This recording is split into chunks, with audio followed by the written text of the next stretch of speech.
Hi! Isang magandang araw po sa ating lahat. Ngayong araw ay pagbibigyan natin ang ating subscribers dahil nag-request sa atin na magluto naman na tayo ng sumang mais.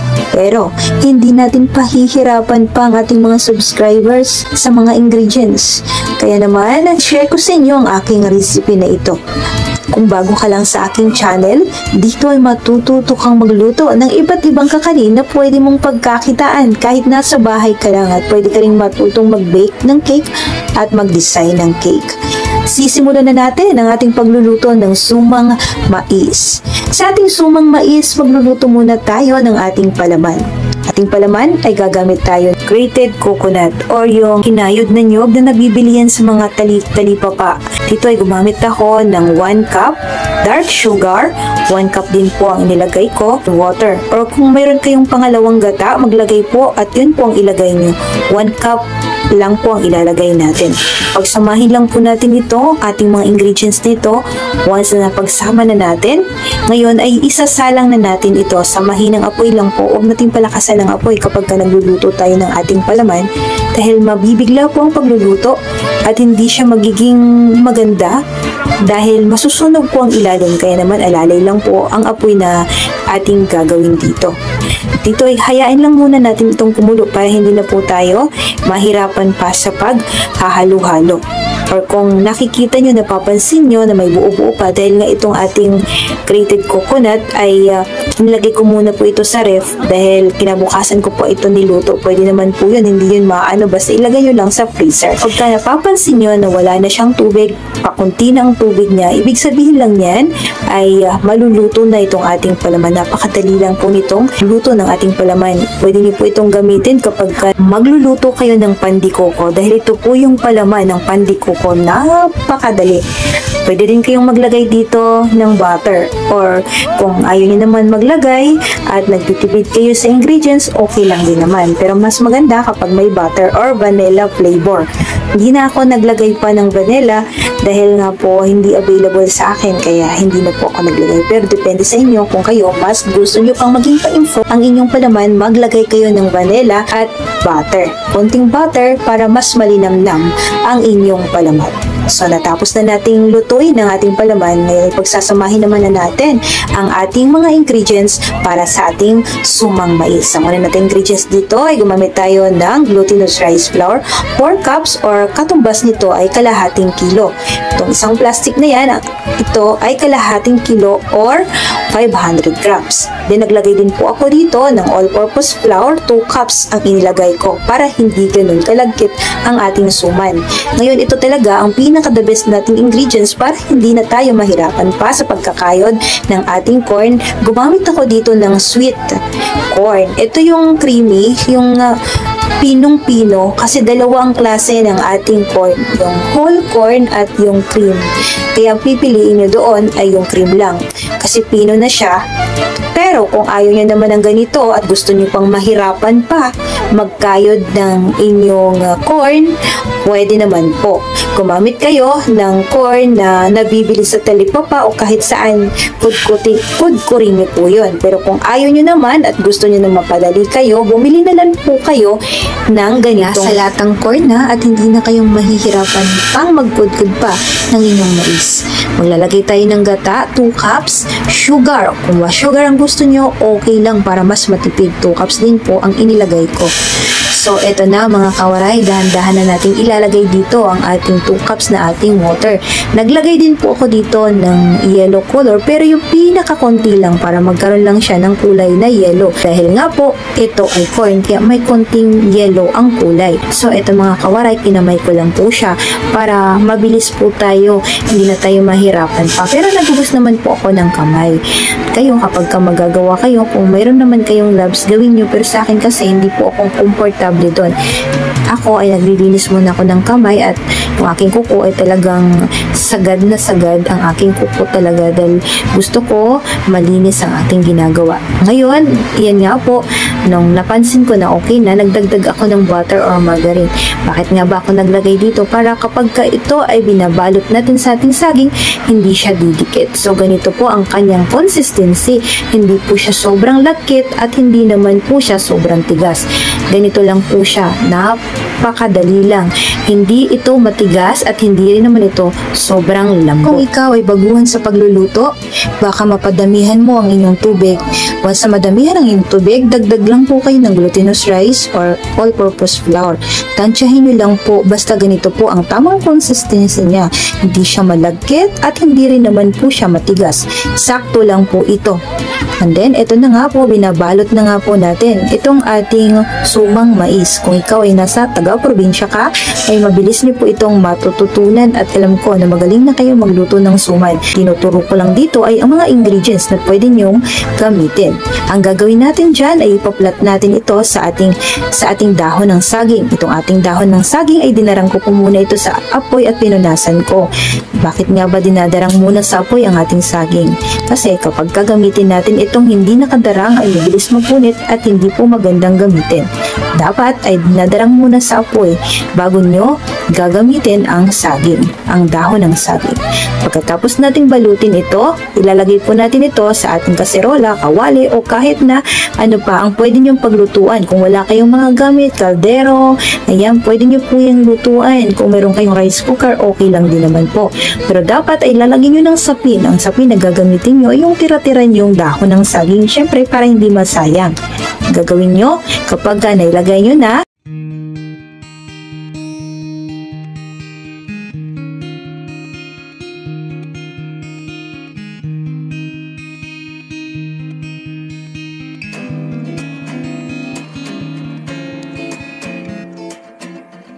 dapat ay kalahating tubig ng kaldero ang ilalagay nyo. Mapapansin nyo na hindi ko siya pinuno, kalahati lang ng tubig na ito na ginamit kong kaldero. Dito mga kawaray ay nakapagluto ako ng 30 pieces ng suman. Naibenta ko ito ng 15 peraso. 30 pieces na suman at nabenta ko ng 15 ang isa.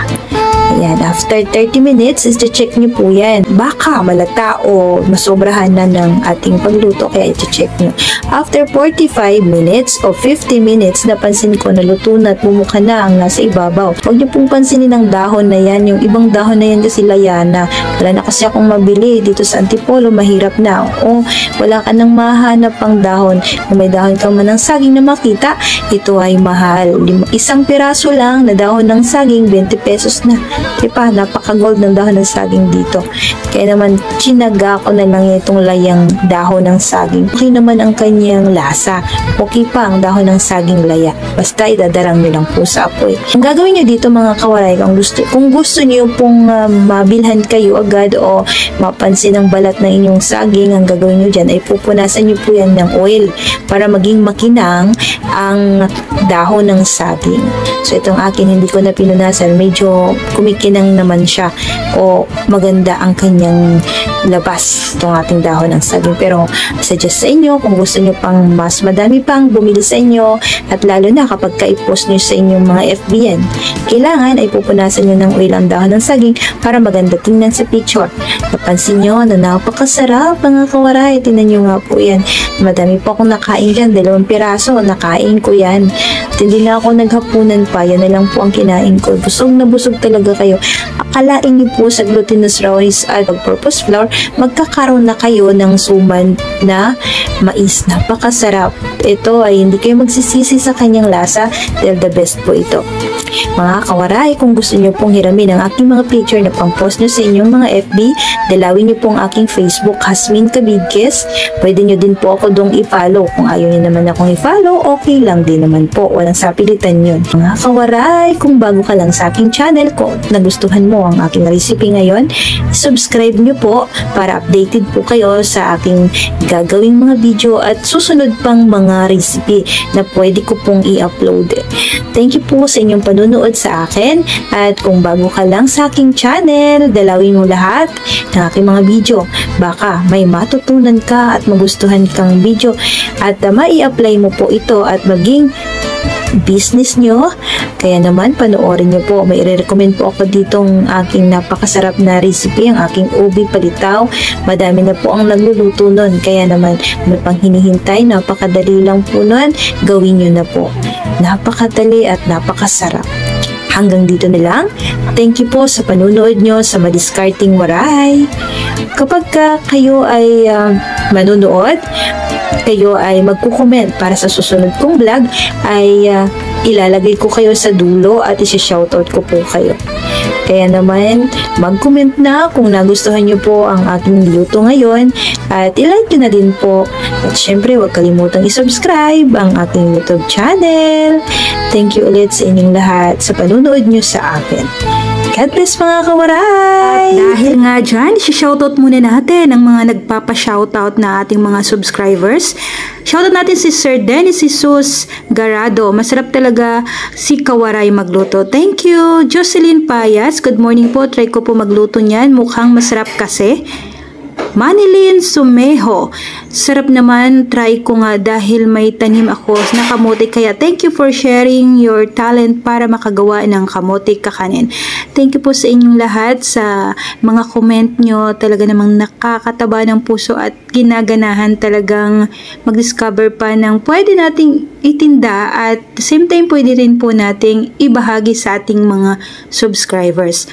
At syempre, shoutout din natin si Ma'am Jennifer 4329. Ang sabi niya, sarap naman yan, ma'am. Si Fider TV. Ang sarap talaga ng sariwa na lumpia. Si Abigail Diso. Wow, sarap talaga. Sarap makagawa nga. Thank you po. At syempre, hindi pa huhuli si Ma'am Merlita Villasquez, 4014. Thank you for sharing, sis. Magkano ang bili mo ng wrapper maker? Nasa 400 to 500 po yan, ma'am. At shoutoutin po natin si User Ord 565. Thank you sa recipe na binahagi mo po. Subukan kong gumawa nitong kamote roll. Thank you, ma'am. Si User Old 5X. At shoutout din po natin si Roth Leo 2668. How to be you. Hindi sabi niya sa akin. How to be you. Johnny Layat. Try ko lutuin ito, ma'am. Just dami ko na natutunan makakanin mo. Thank you so much. Si Joeless Journey. Salamat po for sharing your recipe. Nakakatulong sa mga gustong mag-start ng business. Keep it up. God bless. Thank you, ma'am Joeless Journey. Thank you po sa pag-comment niyo sa aking YouTube channel. At kay si User UU9. Next, ayan, mukhang masarap talaga palitaw nyo. Pahingi po ng recipe. Nandito po yan sa aking YouTube channel, ma'am. I-try nyo pong hanapin. Obi palitaw. At makikita nyo po yun. Susan Pasqua. Me 5KJ. Ang sabi niya, try ko po yan. Naku, napakasarap nitong sabah na saging. Ayan. At si Noemi Leth 1892. Thank you sa kaalaman ni binahagi mo. At eto na naman si Merlita Velasquez. Thank you for sharing, sis. Magkano po ang bili mo ng crepe maker? Ayan nga po, ma'am. Nag-range po siya ng 4 to 500 po. Sa Shopee lang po yun, napakarami at makakita pa kayo ng mas mura. At syempre, shoutout din po natin si Sir Roberto Francisco 9552. Madam, pwede po bang hinog na saba saging para mas masaya? Malasa siya. Salamat po sa pagsagot, sir. Hindi po. Mas malasa ang hilaw na saging. Para siyang kakaiba ang sarap niya. Hindi po siya yung hinog. Hindi siya okay kapag hinog. Kakaiba ang lasa ng ito ay hilaw. Shoutout din natin si Meryl Rix Gomez. Wala ako glow rice. Ano po ang gagawin ko po? Ma'am, sa Shopee marami po yan. Dennis Jesus Garado. Maupay Iton Marasa. Hi po, Sir Dennis Garado. Shoutout po sa inyo. Shoutout din po natin si Ma'am Joles Journey. Thank you for sharing the recipe, ma'am. Pwedeng pang negosyo. God bless po. Thank you, ma'am. Joles Journey. Ang sabi niya, sarap naman yan, ma'am. Try ko din gumawa yan. At si Ma'am Leia Torres. Sarap naman yan. Nagluluto ako. Taga Bulacan po ako. Wow, ma'am. Taga Bulacan din po ang aking kapatid. Ang aking mga kapatid. Shoutout po sa lahat ng mga taga Bulacan na nanonood ngayon sa aking YouTube channel. Shoutout po sa inyo. Especially dyan sa Pulunggupat, Palagtas, Bulacan. Thank you po sa inyong lahat, mga kawaray. At sana ay nagustuhan niyo po ang aking recipe ngayon. Thank you and God bless po sa ating lahat. Kung gusto niyo pong mai-shoutout kayo ay mag-comment at isi-shoutout ko po kayo sa aking YouTube channel.